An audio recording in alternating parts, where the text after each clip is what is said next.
당뇨도 없고 혈압약도 안 먹는데 어느 날 갑자기 의사가 신장이 많이 상했다고 말합니다. 아픈 데도 없었는데 이미 절반 가까이 망가진 뒤라는 사실을 듣고 나서야 사람들은 뒤늦게 후회합니다.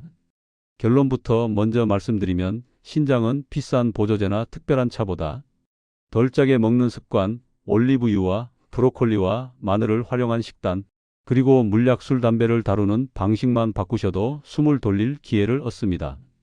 오늘은 건강 나침반 365에서 이 부분을 끝까지 함께 짚어드리겠습니다. 진료실에서 가장 당황스러운 순간은 통증도 없고 컨디션도 괜찮다며 웃으면서 들어온 분의 검사지를 보는 순간입니다. 겉으로 보기에는 얼굴빛도 좋고 걸음도 힘차고 나는 건강한 편이라고 믿고 계신데 혈액 검사표 한 장에서 신장 기능이 이미 절반 이하로 떨어진 흔적이 보일 때가 있습니다. 그분들이 공통적으로 하시는 말이 있습니다. 요즘 좀 피곤하긴 했는데 나이 들면 원래 그런 줄 알았다고 말씀하십니다. 밤에 두세 번 깨는 것도, 발목이 잘 붓는 것도, 아침마다 머리가 무거운 것도 그냥 나이 탓이라는 한마디로 덮어두고 지나가 버린 결과입니다. 신장은 유난히 말이 없는 장기입니다. 속이 조금만 쓰려도 금방 알아차리는 위장과는 달리 신장은 웬만해서는 아프다는 티를 잘 내지 않습니다. 그래서 이상 신호가 나타났을 때는 이미 상당 부분이 손상되어 있는 경우가 많습니다. 이 점이 무섭기도 하지만 한편으로는 초기에만 발견되면 꽤 긴 시간 동안 버텨내는 장기라는 의미이기도 합니다. 중요한 포인트는 여기입니다. 신장은 생활과 식탁에 대한 반응이 정말 솔직합니다. 짠 음식을 조금 줄이고 일정 기간 술을 덜 마시고 적당한 양의 물을 잘 나누어 마시는 것만으로도 수치가 차츰 안정되는 사례를 자주 보게 됩니다.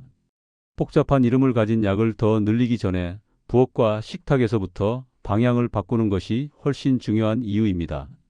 이제 본격적으로 신장이 좋아하는 환경과 싫어하는 환경, 그리고 도움이 되는 음식과 습관에 대해 이야기처럼 풀어가 보겠습니다. 사람의 몸을 하나의 작은 나라라고 생각해 보겠습니다. 심장은 중앙발전소이고 혈관은 전국 방방곡곡을 잇는 도로입니다. 신장은 그 사이사이를 흐르는 물을 걸러내는 거대한 정수장 역할을 합니다. 이 정수장이 멀쩡히 돌아가야 다른 기관들도 제 역할을 할 수 있습니다. 문제는 이 정수장으로 들어오는 물입니다. 너무 짜고 기름지고 각종 찌꺼기가 가득한 물이 하루 종일 밀려 들어오면 필터가 버티지 못하고 점점 막혀버립니다. 신장은 불평 한마디 없이 버티다가 어느 날 갑자기 더 이상 버티기 힘들다고 신호를 보내기 시작합니다. 여기서 첫 번째로 신장을 돕는 동료는 올리브유입니다. 기름이라고 하면 다 나쁘다고 생각하기 쉽지만 기름도 종류에 따라 몸에서 하는 일이 전혀 다릅니다. 튀김용 기름이 프라이팬에서 연기를 내뿜으며 타 들어간다면 좋은 품질의 올리브유는 오래된 기계에 살짝 뿌려주는 윤활유에 더 가깝습니다. 피를 너무 끈적하지 않게 도와주고 혈관벽에 쌓이는 부담을 조금 덜어주는 쪽으로 작용합니다. 신장으로 가는 피가 조금이나마 부드럽게 흐를 수 있게 길을 닦아주는 셈입니다. 이 올리브유를 드실 때는 거창하게 생각하실 필요가 없습니다. 아침 식사 때 빵이나 삶은 감자를 드신다면 버터 대신 올리브유를 찍어 드셔도 좋습니다. 밥 위에 바로 붓기 부담스럽다면 미지근한 물에 소량 섞어서 천천히 마셔 보셔도 됩니다. 점심에는 나물 무침을 할 때 간장을 줄이고 대신 올리브유를 살짝 돌려 감칠맛과 부드러움을 채워 넣는 방법이 있습니다. 저녁에는 시판 드레싱 대신 집에 있는 식초와 후추에 올리브유를 섞어 간단한 소스를 만들어 데친 야채나 샐러드에 뿌려 드시면 충분합니다. 이렇게만 바꿔도 식탁은 여전히 맛있으면서 신장은 훨씬 덜 숨이 차게 됩니다. 다만 올리브유도 한 가지 원칙을 지키면 좋습니다. 센 불에서 오래 가열하면 좋은 성분이 줄어들 수 있기 때문에 튀김 기름 대신보다는 이미 조리된 음식에 마무리로 더해주는 방식이 더 좋습니다. 주방 한켠에 조미용 기름처럼 따로 두시고 음식 마지막 단계에서 살짝 둘러주는 느낌으로 활용해 보시면 됩니다. 두 번째 동료는 소외받기 쉬운 채소 브로콜리입니다. 브로콜리는 색도 진하고 식감도 오묘해서 밥상에 올라와도 젓가락이 자주 가지 않는 편입니다. 특히 아이들이 싫어해서 어른들도 함께 피하게 되는 경우가 많습니다. 하지만 신장 건강을 이야기할 때 브로콜리는 생각보다 핵심에 가까운 채소입니다. 우리 몸은 하루 종일 산화와 싸움을 합니다. 숨을 쉬고 걸어다니고 일을 하고 술이나 기름진 음식을 먹는 동안 몸속에는 활성산소가 생겨나고 이들이 세포와 혈관에 조용히 상처를 냅니다. 특히 가느다란 혈관들이 모여있는 신장은 이런 공격에 약한 편입니다. 브로콜리 안에는 우리 몸의 방어 시스템을 깨우는 물질들이 들어 있습니다. 쉽게 말해서 몸 안에 있는 청소부들이 졸고 있을 때 어깨를 툭툭 쳐서 일어나게 하는 역할을 한다고 보시면 됩니다. 이 과정이 꾸준히 이어지면 혈관벽에 쌓여 있던 부담이 조금 덜어지고 신장의 필터도 비교적 깨끗한 상태를 유지하기가 수월해집니다. 다만 브로콜리는 조리 과정에서 실수가 자주 나옵니다. 끓는 물에 오래 삶아버리는 경우가 많기 때문입니다. 이렇게 되면 모처럼 들어있던 좋은 성분들이 물속으로 빠져나가 버립니다. 브로콜리를 준비할 때는 먼저 한 입 크기로 잘라서 잠시 놔두는 것이 좋습니다. 겉으로는 아무 변화가 없어 보여도 그 사이에 안쪽에서는 각종 효소가 움직이며 유익한 성분을 만들어냅니다. 그 다음에 끓는 물에 풍덩 빠뜨리기보다는 찜기에 올려 짧은 시간 쪄주는 편이 훨씬 좋습니다. 포크로 살짝 눌렀을 때 부드러우면서도 속은 어느 정도 아삭함이 남아있는 정도가 적당한 상태입니다. 이렇게 준비한 브로콜리에 소금 간을 많이 하기보다는 앞서 이야기한 올리브유를 조금 더해 주시거나 참기름을 살짝 떨어뜨려 향을 올려주면 먹기 훨씬 수월해집니다. 입이 아직 채소에 익숙하지 않은 분들도 이 조합이라면 조금 더 부담 없이 드실 수 있습니다. 다만 이미 신장 기능이 많이 떨어져 칼륨 제한이 필요한 단계에 계신 분들은 브로콜리와 같은 채소도 먹는 양과 횟수를 조절해야 할 수 있습니다. 이 경우에는 꼭 담당 의료진과 상의하셔서 얼마나 어떻게 드실지 조정하는 것이 안전합니다. 마지막 동료는 너무 익숙해서 오히려 가치를 잘 모르는 재료, 마늘입니다.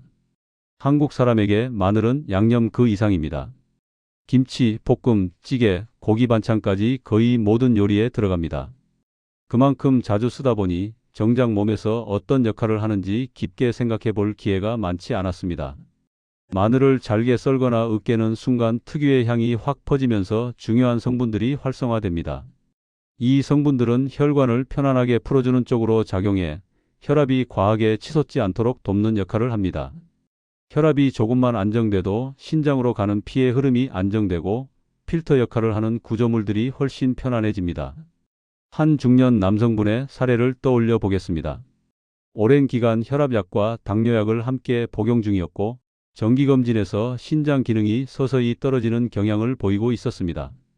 본인은 나름 음식 조절을 한다고 생각했지만 실제 식단을 보면 국물까지 싹 비우는 짠 국과 자주 먹는 안주, 늦은 시간 술자리까지 생활 패턴이 고스란히 드러나 있었습니다.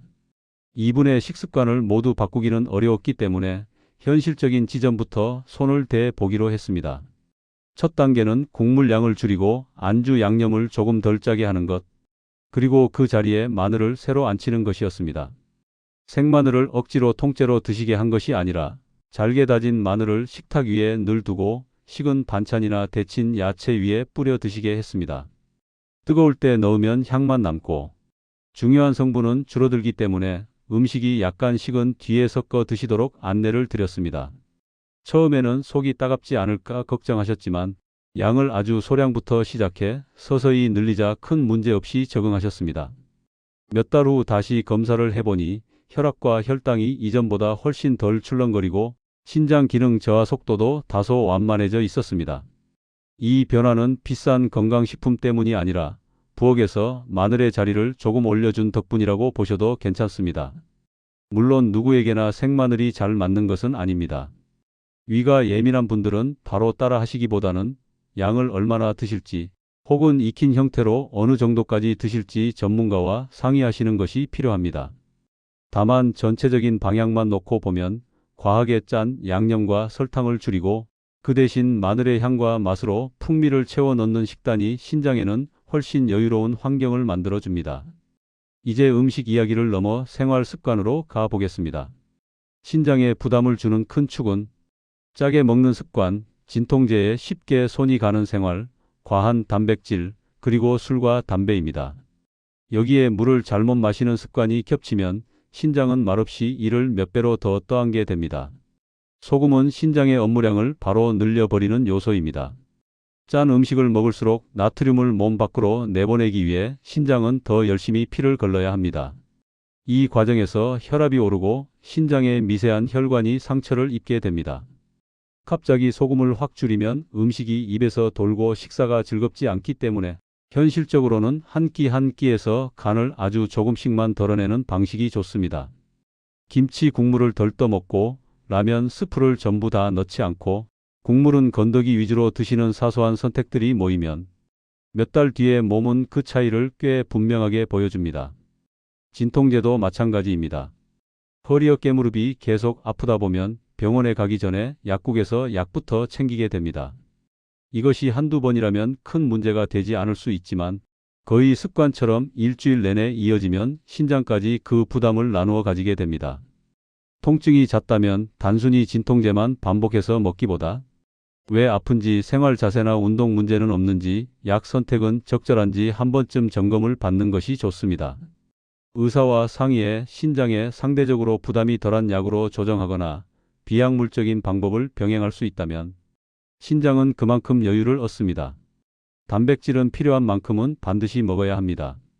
근육이 줄어들면 대사 능력이 떨어지고 오히려 전반적인 건강이 더 악화됩니다. 문제는 단백질 과다 섭취입니다. 운동을 막 시작한 분들 가운데 한 끼마다 고기 산더미를 드시고 여기에 단백질 보충제까지 더하는 패턴을 종종 보게 됩니다. 이렇게 되면 신장은 쉴 새 없이 단백질 찌꺼기를 걸러내야 하고 결국 피로가 쌓입니다. 건강한 분들도 단백질은 양보다 질에 조금 더 신경 써 보시는 것이 좋습니다. 붉은 고기를 무조건 많이 먹기보다는 생선, 달걀, 콩류, 두부, 저지방, 유제품을 골고루 드시는 편이 부담을 줄이는 방향입니다.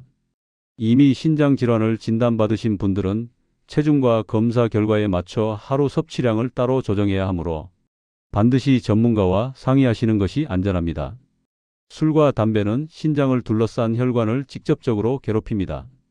담배는 혈관을 조이게 만들고 술은 탈수를 유발해 피가 더 진해지도록 움직입니다. 아예 평생 금주금연을 선언하는 것이 가장 좋겠지만 현실적으로 쉽지 않다는 점도 잘 알고 있습니다.